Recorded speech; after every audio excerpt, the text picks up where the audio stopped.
oj, påsar du har. Men du vet, man vill inte hamna i skuggan bakom exmannen, hans nya bingo. Vem då? Hans bib. Men herre Jesus, i krubban vad tomt det var i din famn då. Inget samvete, du behöver totalrenovera du. När jag ser människor som inte har råd med julklappar så tänker jag bara, fan, tråkig jul. Julen är ändå bra och märklig. Så trots att man går ut med 300 i puls i en månad så lägger man ändå på sig 10 kilo. Är det möjligt?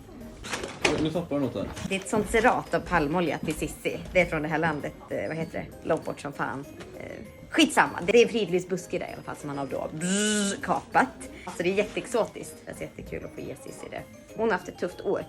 Jag köpte ett sånt här gåvokort. Lär en flicka att läsa. Något du funderat på att ge bort? Nej, vi har redan hyrt in en privatlärare till Felicia så att det känns nästan bättre än ett sånt där kort.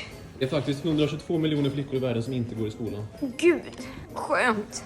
Alltså skolan för mig var ett helvete, rent ut sagt. Jessica Persika är 6 år. Kan du tänka dig?